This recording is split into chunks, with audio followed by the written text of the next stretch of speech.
I started reviving this abandoned beast of a G63 6x6 that's engine was in pieces in a crate. And here's what I've done so far. I purchased this ML63 and removed its engine. Stripped the car down completely. I took the two engines and I made one engine. I dropped it in the 6x6 and I got it to fire up.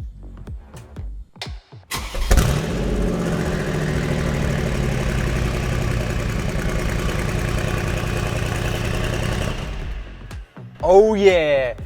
So, all that we need to do is we need to get the gearbox back in the car, get the whole drivetrain assembled, get all the coolant pipes and everything connected, get the front end assembled, and then we can take this baby for its first ever road test in 6 years.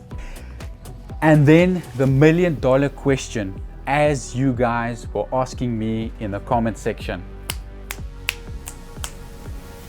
What happened to this car? I think I need to explain to you guys what happened to this car. But first we need to get this car to run.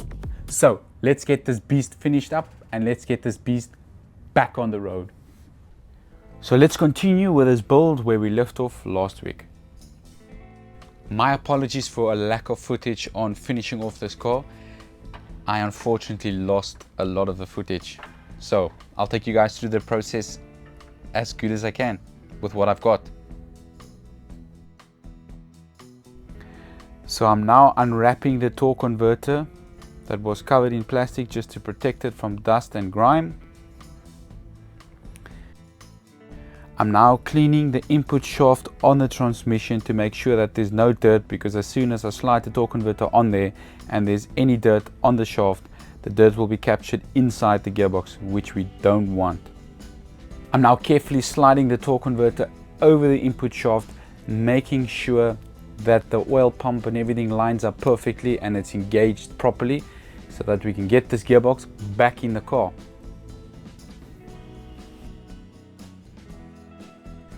Now that that's done, we can take the gearbox, move it over to the gearbox jack, and we can gently start pushing in this gearbox underneath the car, getting it to line up with the engine bell housing and getting the gearbox in where it's supposed to be, getting it on its place and getting it to mate with the engine block.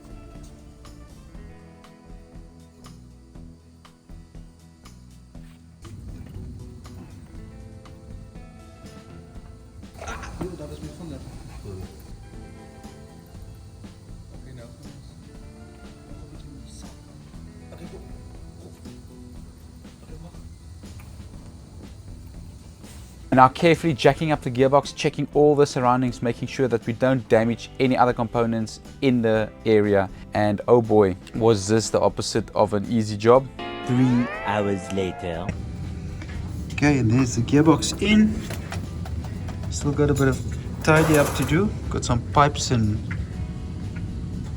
hanging wires, electronical connections, some bolts. We've got this bar that we need to reconnect, but this wasn't an easy job at all. This wasn't fun. Sure. And then once we're done, we need to clean this up as well. So we started with the plumbing for the turbochargers, cooling system, as well as some hydraulic lines, getting the alternator belt on there as well.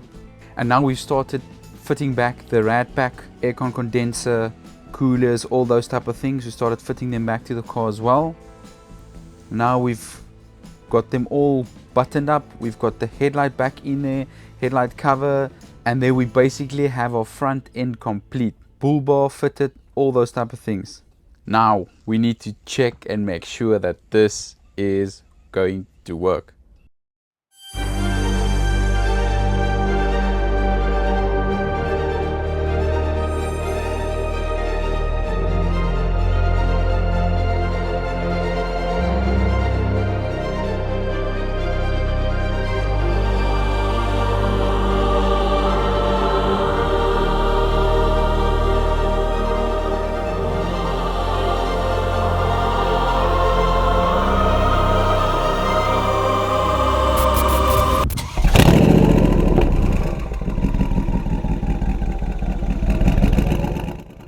Finally, after 6 years, the wheels are turning for the first time. But I think we're gonna have to change our venue, because who test drives a 6x6 on the tarmac?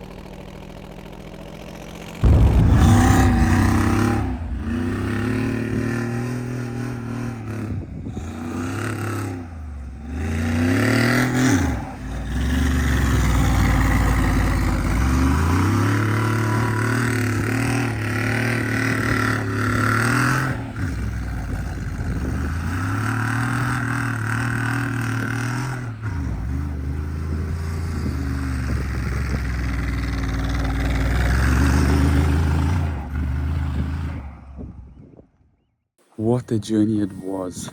A build that was far from perfect, but it came out perfect. The start itself was quite a rough start. The ECU was missing. I started making a plan, getting some assistance from someone in the States to get an ECU. And we were halfway through that process, and then all of a sudden, the original ECU arrived. We popped it into the car, and the car still didn't want to start. Then we had a challenge with the starter motor. We couldn't find a starter motor. We couldn't find a starter motor anywhere in the country, and our only option was Germany. But the engine, the starter motor that came from our replacement engine, that starter motor was too big. We had to do some cutting, but we made it work, and the starter motor is in there, and this baby is starting.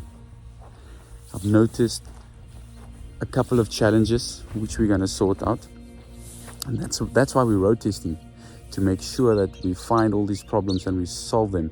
And then another thing that I've noticed is on the drivetrain, the one transfer case is leaking, so we're gonna have to see why is it leaking, and we're gonna have to solve that leak. Other than that, the engine fires up amazing, it runs great.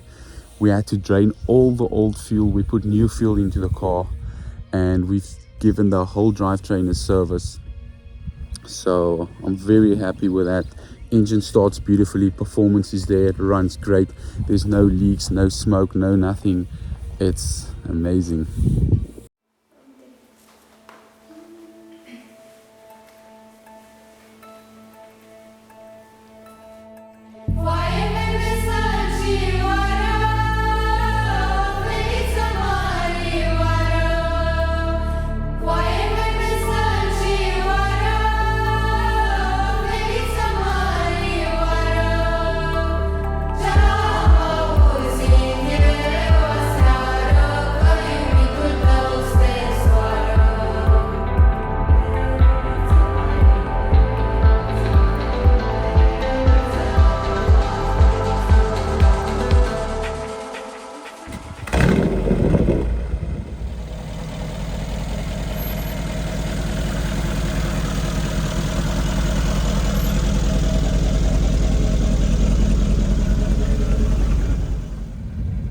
So I won't talk, no music, I will just let you enjoy the pure sound of a M157 screaming in a 6x6 G-Wagon.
Something that's really amazing on this car is this over here. So this switch is for the air compressor, and that compressor supplies air to the pumps for the wheels. So this is the left side, that's the right hand side. This is where you lower your tire pressures, and this is where you raise your tire pressures. That's pretty awesome. And then on this side you've got another switch that's for your second fuel tank, and you can activate it over here. So this is quite cool. So I'm going to show you guys how the exhaust flaps work. So I'm going to accelerate now. Okay, you hear that? Okay, press and hold the up button. Let's go. Woo!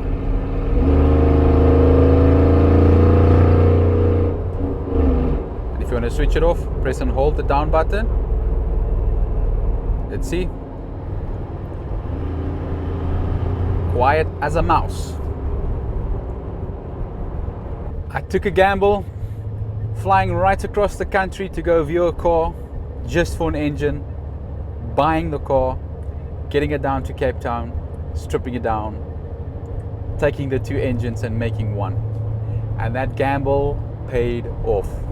There was times where I thought, what if there's just two little oil galleries that doesn't line up? What if the oil pump setup is swapped front to back?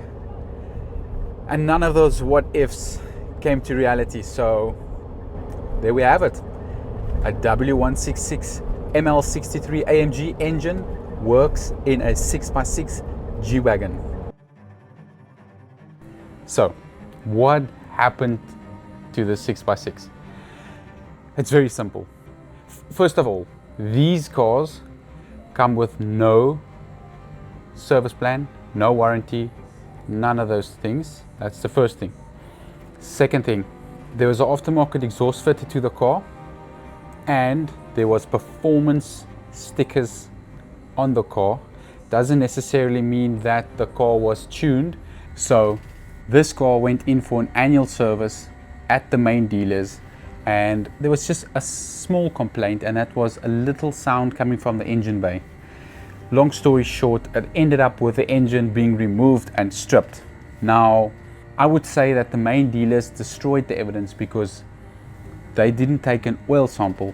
Their assumption was, number one, this car's got an aftermarket exhaust system on it, and number two, they were assuming that a software was done to the car because of stickers on the car. And that is not the way that you prove that a tune was done to the car. Now, the right thing to do when stripping an engine for a problem like we had was to take an oil sample and send it into the lab. Now, the main dealers assumed that there was fuel mixed with the oil that caused the engine to fail.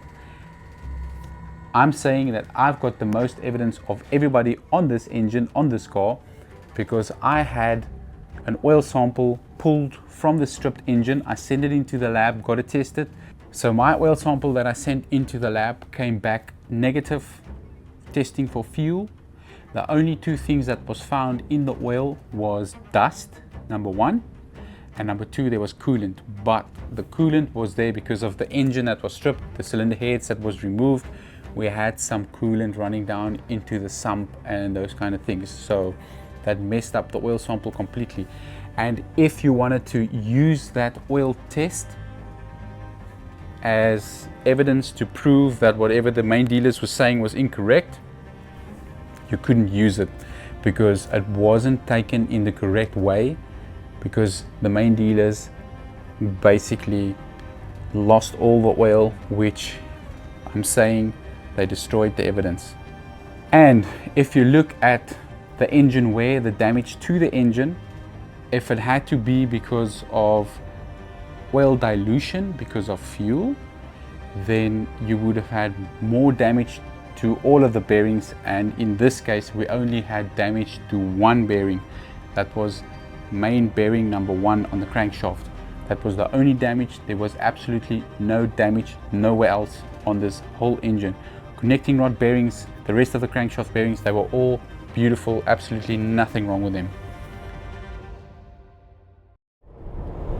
And there we have another car that turned out amazing. That'll be a wrap for now, guys. If you like this type of content and you want to see more amazing cars getting resurrected, getting given a second chance in life, then you have to do one thing and one thing only, and that is hitting that subscribe button. And then I'll see you guys in the next one. Thank you so much for watching. Cheers.